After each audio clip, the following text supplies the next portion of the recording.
তুমি কিভাবে পয়দা হয়েছো এইটা একবার ভাবনা চিন্তা করো, তাহলেই তুমি বুঝতে পারবে আল্লাহ কে, আল্লাহ আমার উপরে কতটুকু রহম করেছে।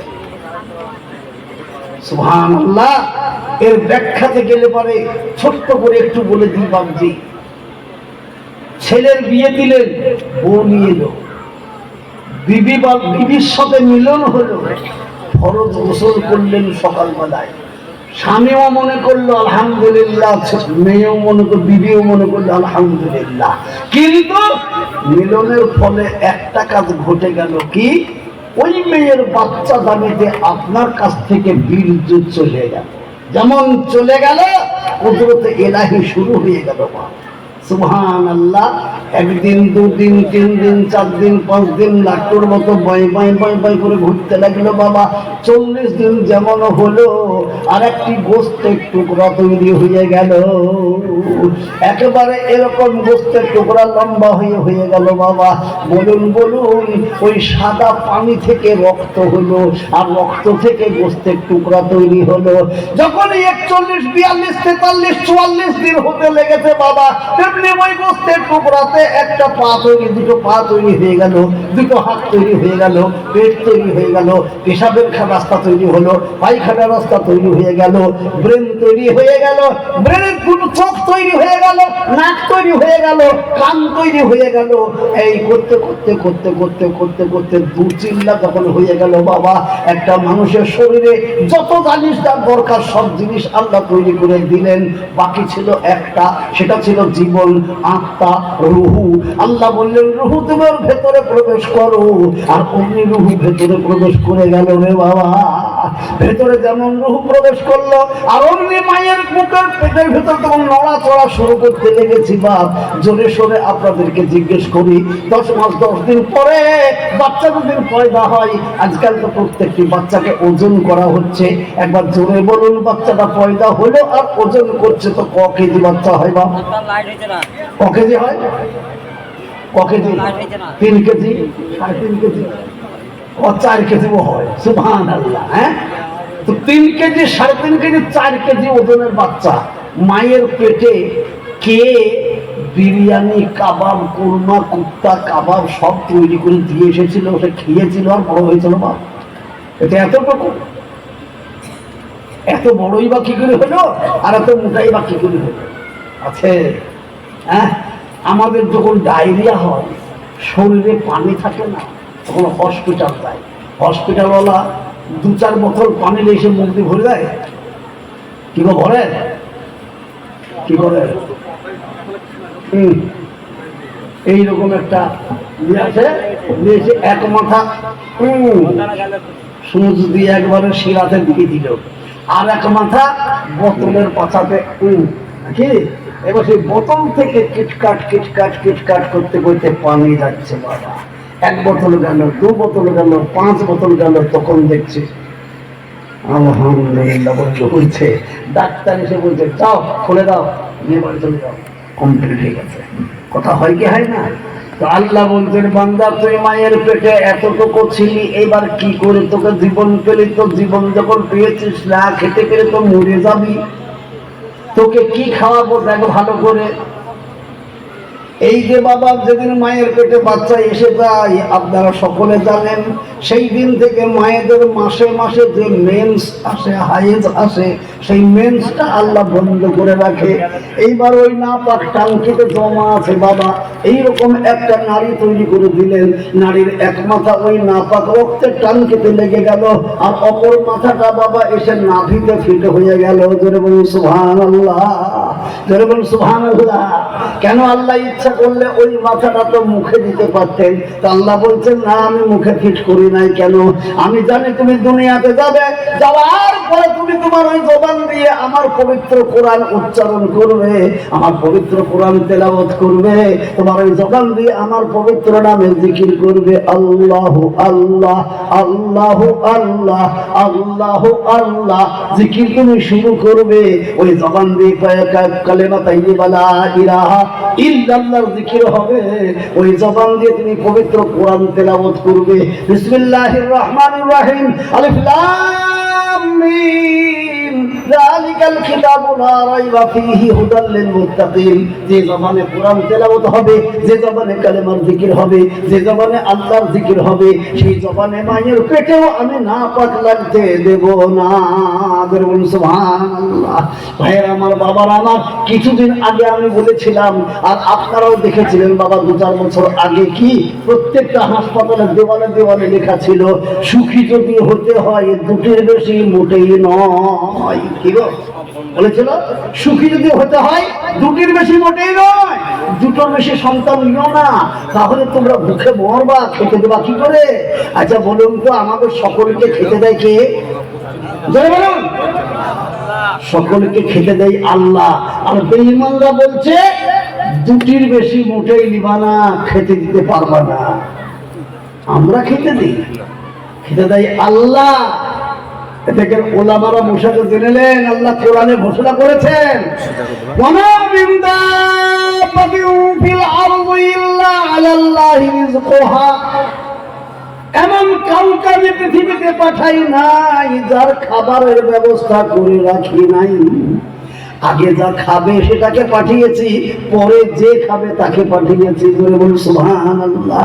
ভাইয়েরা, বাবারা, মায়েরা, বোনেরা, তাই আমি আপনাদেরকে বলে শুনেলেন, একটা 18-20 বছরের মেয়ে, তার আজও বিয়ে হয়নি, কোনো পরপুরুষ তাকে স্পর্শ করেনি, তার স্তন আছে, কিন্তু কিছুতেই তার স্তনে দুধ পাওয়া যাবে না। কিন্তু ওই মেয়েটির গর্ভে যখনই বাচ্চা চলে এলো, তখনই ওই মায়ের স্তনে তখন আস্তে আস্তে আস্তে আস্তে খাবার আসতে লাগলো। বাবা, এমন অবস্থা হলো, এই যেদিন বাচ্চা পয়দা হয়ে গেল, আর অমনি বাবা একটা মেয়ে এসে নাড়িটা কেটে দিল। কিন্তু নাড়ি কাটাকে কাটে না, নাড়ি কাটাকে কাটে না, এটা কেটে দিল। আর ছেলে চিৎকার করতে লাগলো, কি খাবো কি খাবো কি খাবো নাকি? আল্লাহ বলছে, এই তুই চিন্তা করিস নি, তুই মায়ের পেটে ছিলিস, সেখানে আমি খাবারের ব্যবস্থা করেছি, আর তুই দুনিয়াতে আসবি তো তোর খাবারের ব্যবস্থা করবো না? এখন তোর জন্য এমন উত্তম খাবারের ব্যবস্থা করেছি, বিশ্বে খাবার কেউ পয়দা করতে পারে না। ডাক্তাররা বলছে বাচ্চার জন্য আমল ভালো, সেরিলাক ভালো, সেরিলাক ভালো, এ ভিটামিন ভালো, ও ভিটামিন ভালো। সর্বশেষে ডাক্তারও বলতে বাধ্য হলো বাচ্চার জন্য সর্বসেরা খাবার হচ্ছে তার মায়ের দুধ। যারা বলুন সুবহানাল্লাহ, যারা বলুন মায়ের দুধ কে পয়দা করলো? বা কে পয়দা করলো? আল্লাহ। সুবহানাল্লাহ, সুবহানাল্লাহ। এবার যেমন ট্যাটা করে কাঁদতে লেগেছো, আর অমনি মা কোলে করে নিয়ে একবারে বুকে লাগিয়ে দিয়েছে। যেমন বুকে লাগিয়ে দিল, আর অমনি তুমি টানতে শুরু করেছো চল চল চল চল করে, আর অমনি একবারে মনের আনন্দে তোমার পেটটি ভর্তি হয়ে গেল। বলো, এখনো কি তুমি আল্লাহকে মানবা না? এখনো কি তুমি আল্লাহর হুকুম মানবা না? এখনো কি আল্লাহর হুকুম তুমি শুনবা না? আমরা মূল বিষয় মানুষ, আমরা জানি রে বাবা, কত মানুষ আমাদের কাছে আসে, এসে বলে হুজুর একটু পানিটা বুঝে দেন না, ওখানে ছেলে কিন্তু আমাদের পাচ্ছে না। কেউ বলে কি বলে না? বলে কি বলে না গো? মেলা এই হুজুরকে এসে বলে কেউ সুদ দেন না হুজুর, ছেলেই দুধ পেছে না। তো ছেলে দুধ পেতে তো মানুষে কি করবে রে বাবা? আল্লাহ দেবে তো হতে হবে নাকি, বলে না? আর তুমি আল্লাহকেই মানবে না, তুমি বড় শিক্ষিত হয়ে গেছো, বড় পণ্ডিত হয়ে গেছো, তুমি আল্লাহকে মানবো না, তো তুমি দুধ পাবা কি করে? এসো, তাই তুমি যে মায়ের দুধটা খেয়েছো সেই শুকরিয়া আদায় করো। তার জন্য আমি বলবো বাবা, আসুন উত্তম মা তৈরি করুন। এই উত্তম মা যদি তৈরি হয় তো আপনার খেদমতের কোনো ত্রুটি হবে না, বা উত্তম ভাবে আপনার জীবন চরিত্র গঠন হয়ে যাবে ইনশাআল্লাহ। তার জন্য আমি বলবো এই বেদগরিয়াওয়ালারা যারা এসেছেন, আলহামদুলিল্লাহ, আমি বুঝতে পারছি রে বাপ, এই একটা দুটো করে মানুষ ঢুকছে আর সোজা ওই দিকে চলে যাচ্ছে। ওদিকে কিছু আছে?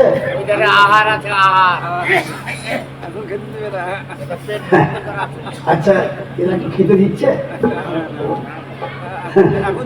তাহলে ওদের বুদ্ধি নাই।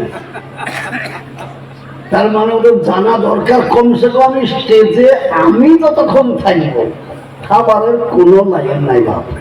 হ্যাঁ, আমি নামবো তারপরে কোনো ব্যাপার, তোরা খামো খাই কেন বাপু? ঠিক ঠিক। হ্যাঁ, ওই যতজন গেল যদি বসত এই মজলিসটা ভর্তি হয়ে যেত। সুবহানাল্লাহ, বড় আশ্চর্য লাগে দেখে। সুবহানাল্লাহ। আবার যখন দুজন আসছে, ঠিক যাবে দেখেন, বসবে বসবে আলহামদুলিল্লাহ। আর কেউ যেন এই ধাপে না আসে, যে যাবে আমি তখনই তাকে আনন্দ দেখাবো। আল্লাহ আকবার। তাতে তোমরা আমাকে ভালোই বলার মধ্যে বলে না, ঠিক আছে? সুবহানাল্লাহ। তাই জন্য বলছি, একবার জোরে মহব্বতের সাথে সবাই নারা লাগায় দেবে না। আল্লাহু আকবার। আর ও দেখেন আমার বাবাজি বলছে ওই গেটে আমি লোক পাহারাদার লাগিয়ে দিয়েছি হুজুর বলছে, কিন্তু গেটের ভিড়টা জীবনে করছে না। হয়তো যাকে পাহারাদার দিতে বলেছে সেই তাদের সঙ্গে গাড়ে হাত দিয়ে গল্প করছে। দেখো, সেই দেখো তাদের সঙ্গে ঘাড়ে হাতে গল্প করছে। সুবহানাল্লাহ, আল্লাহু আকবার, আল্লাহু আকবার। আল্লাহ কবুল করুক। যাই হোক, আল্লাহ হেদায়েত না দিলে তো কেউ পাবে না। আল্লাহ বুঝ শক্তি না দিলে কে বুঝ পাবে? সেই জন্য আমি অনুরোধ করছি, আর লম্বা চওড়া নয়, জোরে সরে বলি সবাই মিলে, আজ আমরা কোরআনকে বাঁচাবো কি বাঁচাবো না? জোরে বলুন, বাঁচাবো ইনশাআল্লাহ। যার জন্য আমি আপনাদেরকে বলতে চাই, আমার টাকা পয়সা, গাড়ি বাড়ি, জীবন যৌবন সব বড় না কোরআন বড়? জোরে বলুন, কে বড়? কোরআন বড়। এই জন্যই তো কোরআনকে বাঁচাবার জন্য নবী পাক যখন ডাক দিয়েছিলেন, সাহাবারা বাসর ঘরে প্রথম দিনের বিবিকে ছেড়ে দিয়ে যুদ্ধের ময়দানে গিয়ে নিজের কাফেরদের তলোয়ারের নিচে গলাটা কাটিয়ে একেবারে জীবনের মতো শহীদ হয়ে গেলেন। আর ওই বাসর ঘরের বিবিটাকে দেওয়া করে দিলেন। ভাই, কম কষ্ট করে দিন আমাদের কাছে এসেছে, মুসলমান আমরা বুঝতে পারছি না শোনা আমার। তাই আমি আপনাদেরকে অনুরোধ করব, সেই সাহাবাদের লক্ষ কোটি টাকার জীবন দেওয়া কোরআন, সেই সাহাবীদের বিবি বাচ্চাকে দেওয়া ও এতিম বানানো কোরআন, আজ পেয়ারা নবী সাল্লাল্লাহু আলাইহি সাল্লাম উহুদের প্রান্তরে গিয়ে দান মুবারক শহীদ করা কোরআন, তায়েফের ময়দানে গিয়ে একেবারে অচৈতন্য হয়ে গোটা শরীরের রক্তকে তায়েফের মাটিতে মিশিয়ে দেওয়ার পরে এই কোরআন এসেছে। বাপ, সেই কোরআন আমাদের দায়িত্বে দিয়ে গেলেন, আর আমরা হতভাগা মুসলমান সেই কোরআনের দিকে বিন্দু মাত্র লক্ষ্য করব না। তাই এদিকে ওদিকে সেদিকে ধরে বেড়াচ্ছি। সুবহানাল্লাহ, সুবহানাল্লাহ। আসুন, তাই আমরা সকলে মিলে, এরা যতক্ষণ পর্যন্ত না বলবে আমরা এদের কাছ থেকে উঠে যে খাবো না। একদিন না খেলে কি হয়? নিয়ত করান, তাদের বলবে তারপরে খাবো ইনশাআল্লাহ। তার আগে আমরা এই মজলিস থেকে কেউ যাব না। আগে আমাদের কাছে দিন, ঈমান, কোরআন, তারপরে খাবার। সুবহানাল্লাহ। তো দিনকে, ঈমানকে, কোরআনকে বাঁচাবো, তারপরে এখান থেকে নড়বো। জোরে বলুন ইনশাআল্লাহ। কই জোরে বলুন ইনশাআল্লাহ। একবার নারায়ে তাকবীর বলবো, সবাই আল্লাহু আকবার বলবেন, এই নিয়তে যে আমাদের জীবন থাকতে আমরা কোরআনকে পিছিয়ে যেতে দেব না, কোরআনের খেদমত আমরা করবো ইনশাআল্লাহ। এই নিয়ত নিয়ে সবাই মিলে একসঙ্গে হাত তুলবো। বাবা, জোরে সরে বলি, এ মজলিসে আছি যত মুজাহিদ বীর, উচ্চ স্বরে বলি একবার নারায়ে তাকবীর। সবাই হাত তোলেন, হাত তোলেন দিন, সবাই কে কে হাত তুলছেন? মাশাআল্লাহ, আল্লাহ কবুল করুক। সুবহানাল্লাহ। অনেকে হাত তুলেছেন, প্রায় হাত উঠেছে। মাঝখানে কিছু লোক তারা নিজেকে চালাক মনে করে যে আমরা হাত তুলবো না। তো তুমি তুলবো না, তুমি ঠকে গেলে কেন? ঘাড়ে ফেরেশতা রীতিমতো বসেছে খাতা কলম নিয়ে। যে হাত তুলেছেন কোরআনকে বাঁচাবো, দিনকে বাঁচাবো বলে, কোরআন সঙ্গে সঙ্গে ফেরেশতা আপনার ঘাড়ে বসে কলমে লিখে নিলেন। এই লেখাটা যে আল্লাহর কাছে জমা হবে, আর আল্লাহ দেখবে আমার কোরআন বাঁচানোর জন্য কার হাত উঠলো। আল্লাহু আকবার। যে হাতগুলোকে দেখতে পাবে, আল্লাহর রহমত তাদের উপরে অবরে মুষলধারে বর্ষণ হবে ইনশাআল্লাহ। বালা মুসিবতে ভুগছে, ভালো করবে আল্লাহ। সেই আল্লাহর ডাকে একবার সারা এমনি করে দিয়েছি যখন, তখন এ হাতওয়ালা কামিয়াব হবে হবে হবে ইনশাআল্লাহ।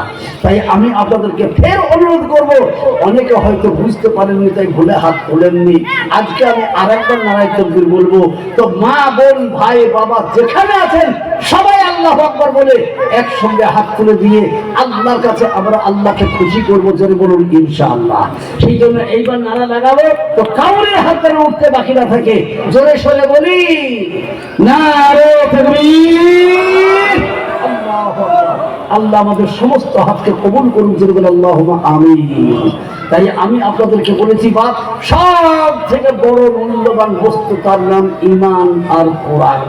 সেই ঈমান আর কোরআন মায়েদের ভেতরে দিয়ে উত্তম মা বানাবার জন্য আমি আপনাদেরকে অনুরোধ করব, বাবা মায়ের হক সব থেকে বেশি, তাই আমি মা তৈরি করব উত্তম মা। আসুন, যে আল্লাহ পাক আমাদেরকে সবকিছু দিয়েছে সেই আল্লাহই বলে দিয়েছে, তুমি আমার রাস্তাতে তোমার ও যা দিয়েছি তা থেকে সামান্য কিছু দিয়ে দাও। তাই আমি আপনাদেরকে অনুরোধ করব, এইবার নারায়ে তাকবীর বলবো, সবাই আল্লাহু আকবার বলার পরে আমি 5 জন মানুষকে ডাক দেব।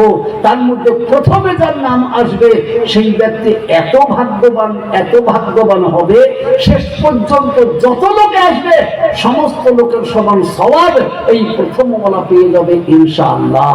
তাই আমি 5 জন আল্লাহর বান্দাকে ডাকবো, মাত্র 20,000 টাকা করে। একবার জোরে নারা লাগাবো। প্রথম নম্বরে কার হাত উঠবে 20,000-এ? জোরে সরে একবার বলি, নারায়ে তাকবীর, আল্লাহু আকবার। বলুন, সারা বছরে 20,000 টাকা এই মায়েদের খেদমতে কে দেবে প্রথম নম্বরে? ওই একটা আল্লাহর বান্দা বলে দেন, আমি তার জন্য প্রথম দোয়া করি। মায়েরা, বোনেরা, ভাইয়েরা, বাবারা যারা আছেন দিয়ে দিন, তাড়াতাড়ি করে বলি সুবহানাল্লাহ। কালকে চলে যাইছিলাম 20,000 নয় বাপ, লাখ লাখ লাখ লাখ। সুবহানাল্লাহ, আল্লাহু আকবার, সুবহানাল্লাহ। যে মালদাহের ঘটনা শোনালাম মুসলিমপুরে, জালসা করে আলাম বাবা। একটা মায়ের তার জননী, তার 1 মাস হলো স্বামী মরে গেছে, তার গলাতে ছিল সোনার হার 2.5 ভরি ওজনের। একবার সোনার হার নিয়ে এসে বলছে, আমি দিয়ে দিয়ে নেন, আমার স্বামী নাই তো কাকে দেখাবো, এই নিলেন আল্লাহ রাস্তাতে। বলুন, সে কত বড় ভাগ্যবতী মহিলা। আর তার নিয়তার ইমানটাই বাকি। 2.5 ভরি সোনার দাম কি কম বাবা? হ্যাঁ, সুবহানাল্লাহ। সেই জন্য বলি, মাত্র 20,000 টাকা কোরআনকে দেব, এমন নিয়ত কার আছে? আমি মায়ের খেদমত করব, যে মায়ের পায়ের নিচে আল্লাহ জান্নাত রেখেছে, সেই মায়ের খেদমতের জন্য মাত্র 20,000 টাকা দেব ইনশাআল্লাহ। এমন ভাগ্যবান একজন বলুন।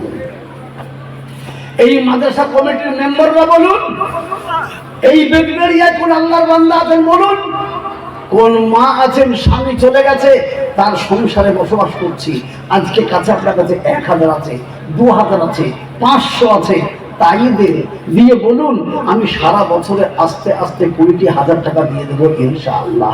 আল্লাহ আপনার তামাম বালা মুসিবত দূর করে দেবে, আপনার বাড়িতে অশান্তি সব দূর করে দেবে। আপনার শরীর ভালো নয়, অসুস্থ, উঠতে পারছেন না, বসতে পারছেন না, আল্লাহ আপনাকে সর্বদিকে শান্তি দিয়ে দেবে।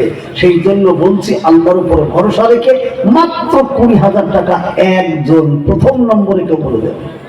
জি, ডানে বামে সামনে পিছনে উপরে নিচে কারা আছেন একজন প্রথমে 20,000 টাকা পান? জি বলুন। এই মাদ্রাসা পরিচালনা করছেন কারা? ম্যানেজিং কমিটির মেম্বার, সেক্রেটারি, সভাপতি, ক্যাশিয়ার, সহসেক্রেটারি, সহসভাপতি, আল্লাহু আকবার, মেম্বার কারা রয়েছেন? একজন এই মাদ্রাসাকে ভালোবেসে বলুন যে আমার পিতা চলে গেছে, মাতা চলে গেছে, ভাই বন্ধু কবরে চলে গেছে, আজ তাদের কল্যাণের জন্য এই মাদের খেদমতে কোরআনকে বাঁচানোর জন্য 20,000 টাকা দেব। কোনো ব্যবসায়িক, কোনো বুদ্ধিজীবী, কোনো চাকরিজীবী কেউ থাকেন তো একজন এসে বলে দেন, বা আমি প্রাণ ভরে তার জন্য দোয়া করি। কেননা প্যারা নবী সাল্লাল্লাহু আলাইহি সাল্লাম বলে গেছেন, মাতা পিতা তখন কবরবাসী হয়ে যায়, প্রতিদিন কবর থেকে শুয়ে শুয়ে তার আত্মীয় স্বজন, বেটা বেটি, বিবি বাল বাচ্চার দিকে তাকিয়ে তাকিয়ে অঝোর জ্ঞানে চোখের পানি ফেলার বলে, আল্লাহ আজ যদি আমার বিবি বাল, আমার সন্তান থাকতো, যদি আমার বিবি বাল বাচ্চা থাকতো, নিশ্চয়ই তারা আমার জন্য 20,000 টাকা দিয়ে দিত। কেননা আমি তো তাদেরকে সব কিছু ছেড়ে দিয়ে কবরে চলে এসেছি খালি হাতে। আজ কোরআন বাঁচানোর ডাক এসেছে, যে মায়ের পায়ের নিচে জান্নাত আছে, সেই মায়েদের খেদমতের জন্য যখন ডাক এসেছে, আমার বিবি বাল বাচ্চা কেউ থাকলে নিশ্চয়ই দিয়ে দিত আল্লাহ। আর আমরা কবরের ভিতরে চির শান্তি পেয়ে যেতাম, এক্ষুনি আমার কবরটা জান্নাতের বাগান তৈরি হয়ে যেত। এমন ভাগ্যবান বেটা বেটি কেউ নাই, এমন ভাগ্যবান বিবি কেউ নাই, এমন ভাগ্যবান স্বামী কেউ নাই যে আমার বিবি চলে গেছে তার জন্য আমি দিয়ে দেবো, আমার বাপ চলে গেছে, মা চলে গেছে, স্বামী চলে গেছে, তাদের জন্য আমি একটু শান্তির ব্যবস্থা করব। করি।